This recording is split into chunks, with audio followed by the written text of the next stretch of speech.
បើចឹងសូមញោមញាតជាពុទ្ធបរិស័ទប្រសិទ្ធ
បើចឹងសូមញោមញាតជាពុទ្ធបរិស័ទប្រសិទ្ធជ្រះថ្លាអនុមោទនាទាំងនេះប្រសង់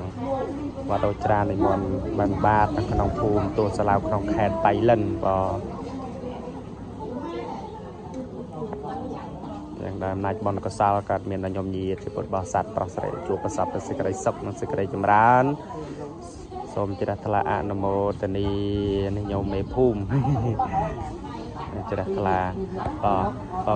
អកូនខ្ញុំចេញសាធុខ្ញុំខ្ញុំចឹងខ្ញុំអរគុណណាជួយលើកស្រាក់ចឹងចម្រើនពរលាទាំងអស់គ្នាខ្ញុំណា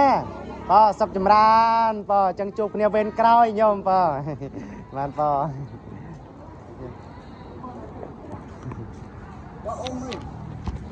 អរគុណណាស់ខ្ញុំសុខចម្រើន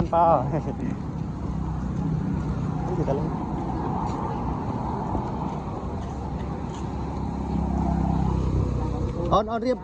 កដាល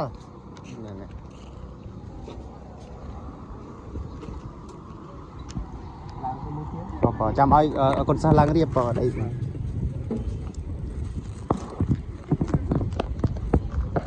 អូនរៀបពុបឡើងរៀបវិញទៀតតា